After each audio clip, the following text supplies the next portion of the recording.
Coucou tout le monde, j'espère que vous allez bien. Nous voilà reconfinés à nouveau. C'est vrai que c'est des périodes qui sont un peu stressantes. Du coup, je vous ai concocté une petite vidéo un peu plus simple. Je vais vous présenter une semaine de petit déjeuner. Vous aurez comme ça quelques idées pour conserver un équilibre et un mode de vie sain malgré la période difficile que nous sommes en train de traverser. J'espère que le confinement ne vous affecte pas trop et que vous arriverez peut-être à profiter de ce moment impromptu pour mettre en place des bonnes habitudes dans votre vie. Vous allez voir que je tourne dans des conditions un peu compliquées. Je suis en train de changer beaucoup de choses dans ma vie. Il y a des projets qui sont en route. Je vous en parlerai plus bientôt. Mais donc voilà, je déménage et il y a beaucoup de projets en cours, je pense, qui vont vous plaire. Donc je vous présenterai ça plus tard. Donc là, on va partir tout de suite sur les vidéos des petits déjeuners. À tout de suite.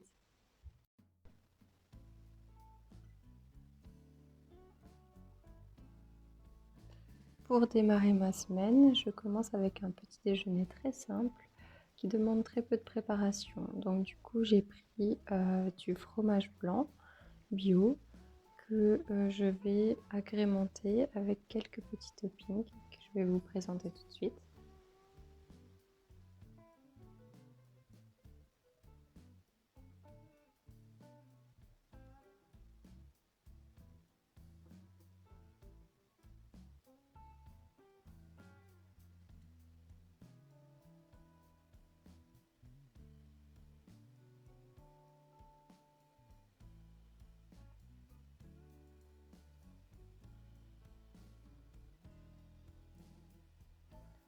Je découpe donc ensuite une banane.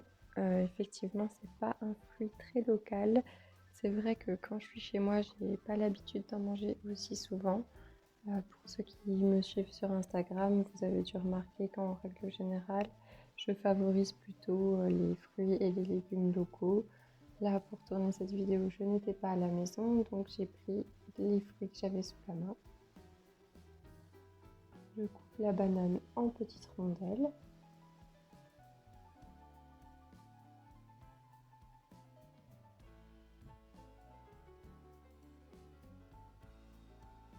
Et je viens la disposer joliment sur le bol. La banane, elle nous apporte des bons glucides et beaucoup de fibres, du potassium. Ça va nous permettre d'avoir des bons nutriments et d'être calé et d'avoir de l'énergie sur toute la matinée. J'ajoute ensuite ce petit granola déjà cuisiné. Vous savez que souvent je fais mon propre granola, mais j'aime beaucoup cette marque Joseph Fabrichon qui propose des granolas de très bonne qualité. Et c'était le pomme cannelle celui-là. Je mets ensuite quelques graines de chia ou kia, on peut dire les deux prononciations. Ici, on va pouvoir avoir beaucoup d'oméga 3 et de fibres avec ce petit ajout. Et j'ajoute enfin une purée d'amandes complète qui va apporter une texture très agréable, beaucoup de saveurs et encore une fois des très bons nutriments, des très bons lipides et beaucoup de goût.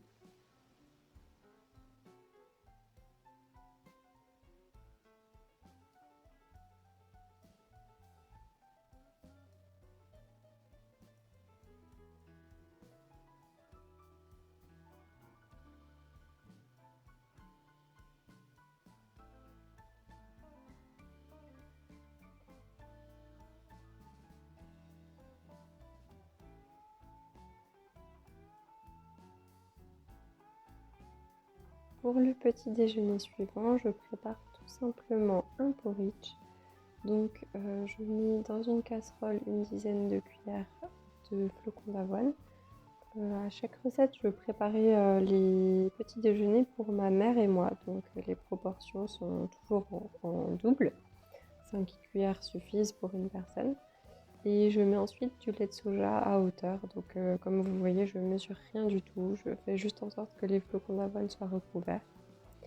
Pour le goût et la petite touche gourmande du matin, j'ajoute une cuillère de sirop d'érable et je vais ensuite faire cuire le tout à feu doux jusqu'à ce que la texture devienne onctueuse. Donc vous voyez, vous remuez, vous restez au-dessus du feu et quand c'est crémeux, c'est que c'est prêt. En attendant, pendant que ça cuit, je prépare une banane et comme vous pouvez le voir, j'avais décongelé des cassis qu'on avait cueillis dans le jardin cet été. Quand on a les légumes d'été en grosse quantité, on peut les congeler pour les manger après tout le reste de l'année.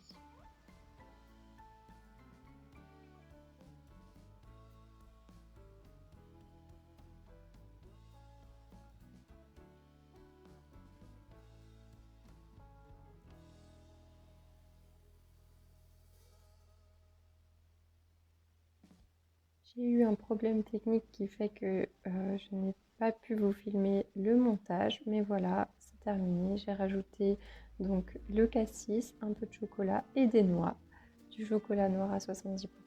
Voilà, c'était délicieux et réconfortant. Un super petit déj qui tient encore toute la journée. Le matin suivant, j'ai préparé un overnight porridge. Donc c'est quelque chose qu'on peut préparer le soir parce qu'il faut le laisser toute la nuit au frigo. Donc là, j'en prépare, ça permet de tenir entre 2 et 4 petits déjeuners selon votre appétit. Donc le pot me sert de mesure. Il était à moitié rempli de fromage blanc. Et donc je fais toujours la même quantité de fromage blanc, de lait, donc moi je prends du lait de soja, et d'avoine. Donc là, je rajoute le lait de soja, donc la moitié du pot comme le fromage blanc.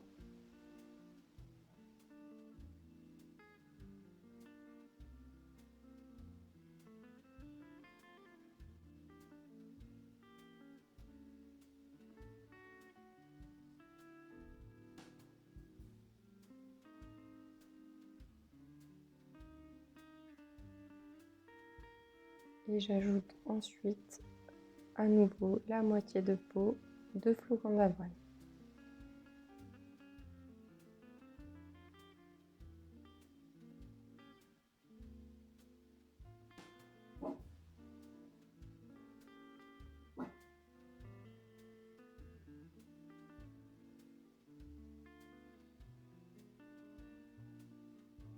Je mélange ensuite tout ensemble.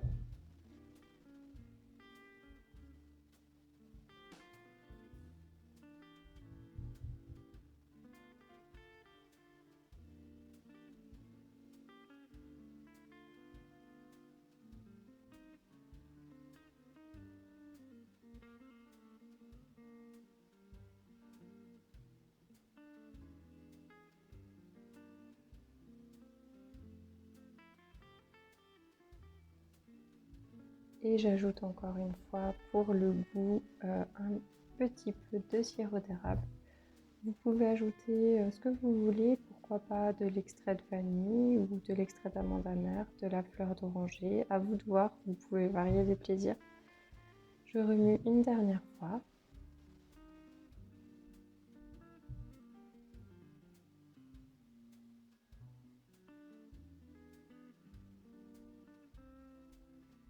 N'hésitez pas aussi, pour faire varier le goût, d'utiliser des yaourts, comme par exemple du yaourt de coco.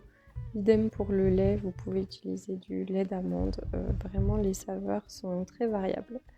On ferme et on laisse au frigo donc toute la nuit. Le lendemain matin, j'ai préparé quelques pommes. Donc c'est des pommes du jardin. Ça c'est une variété type Boskop qui donc doit vraiment être cuite parce que à croquer comme ça elles sont pas terribles.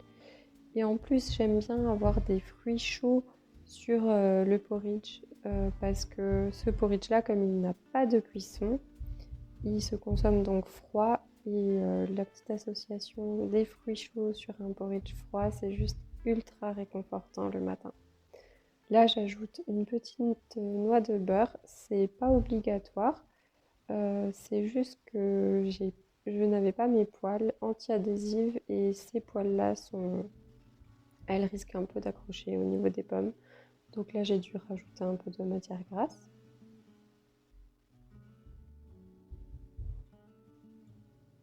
Et c'est parti pour une petite cuisson à feu doux sur le feu. Je fais donc griller les pommes légèrement, qu'elles soient dorées et un peu plus souples. Et ensuite, je passe au montage. Donc, comme vous pouvez voir, le porridge est ultra crémeux. La texture est vraiment géniale. J'adore l'overnight porridge. Quand je pense à en faire, je suis vraiment contente. Je préfère ça que l'avoine cuit. En plus, étant donné qu'il est cru, on va pouvoir conserver toutes les vitamines et les minéraux. Donc ça, c'est vraiment top. Comme vous pouvez voir, il reste pas mal de porridge. Donc ce matin-là, on n'avait pas très faim. On s'est fait vraiment des tout petits bols.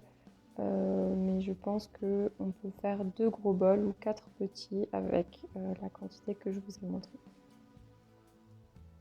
Je dispose ensuite les pommes bien chaudes sur le porridge.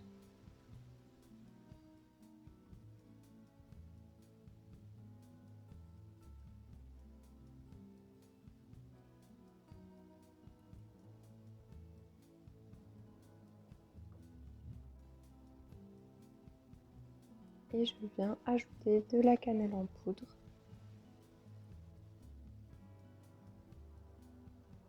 Donc moi j'adore la cannelle, c'est vrai que j'en mets quand même une bonne quantité. Vous pouvez aussi mettre d'autres épices comme de la cardamome ou vraiment au choix. Les pommes, vous pouvez les remplacer par n'importe quel fruit. Vous pouvez mettre des fruits crus. C'est vraiment voilà, modulable à souhait. Pourquoi pas des fruits rouges cuits ou crus, des fraises, des myrtilles. C'est déclinable à l'infini. Je suis gourmande en ce moment, donc j'ai aussi rajouté encore un filet de sirop d'érable. Et voilà. Pour la recette suivante, donc je prépare mes petits pancakes d'avoine. J'avais des bananes un peu trop mûres, donc c'est pour ça que j'ai eu l'idée de faire cette recette. Je vais donc venir écraser avec une fourchette ma banane.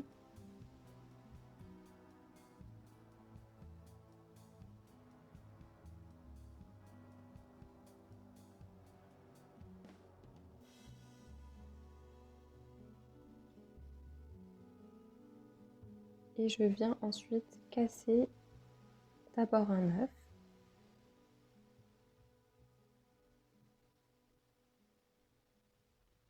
Il faut vraiment bien remuer comme on voit sur la vidéo. Je fais mousser la préparation. Ça fait que nos pancakes vont avoir une texture hyper légère. Donc c'est vraiment important de prendre le temps de faire cette étape et de bien fouetter pour blanchir les œufs.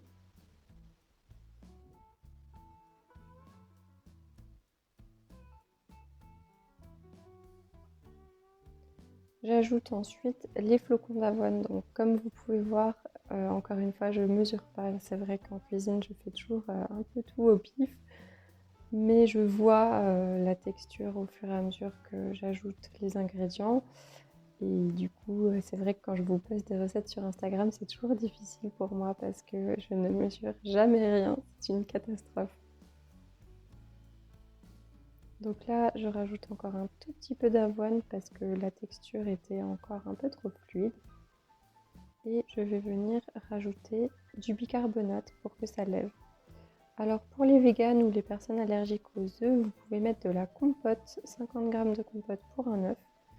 J'ai ensuite ajouté un peu de farine qu'on peut remplacer par de la maïzena si on est allergique au gluten ou une farine sans gluten. C'est vraiment important d'en mettre. Alors vous voyez, j'en mets vraiment pas beaucoup, l'équivalent de 2 cuillères à soupe. Mais ça permet de lier la pâte correctement et si on ne le fait pas, on risque d'avoir un peu du mal à les retourner pendant la cuisson. Donc voilà, vraiment rajouter un tout petit peu de farine pour bien lier la pâte. Ensuite, je fais donc cuire les pancakes. Comme vous voyez, il y a des petites bulles. Quand les bulles apparaissent, ça veut dire que c'est le moment de retourner les pancakes. Donc, comme vous pouvez le voir sur la vidéo, moi j'ai démarré avec un feu un peu trop fort. Donc les premiers pancakes étaient limite cramés. Ça n'empêche qu'ils étaient quand même vraiment très bons. Mais faites cuire les pancakes à feu doux. Donc ensuite, je suis venue disposer mes pancakes dans une poêle. Dans une assiette et j'ai rajouté des fraises décongelées que j'avais cueillies cet été et encore une fois un peu de sirop d'érable pour la gourmandise. J'ai mangé aussi un kiwi cru pour faire le plein de vitamine C et voilà mon petit déjeuner du jour.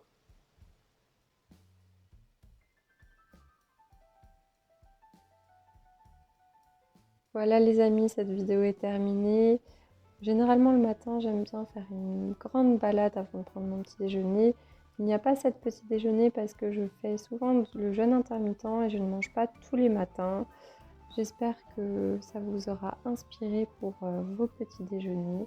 Je vous dis à très bientôt et je vous fais plein de gros bisous.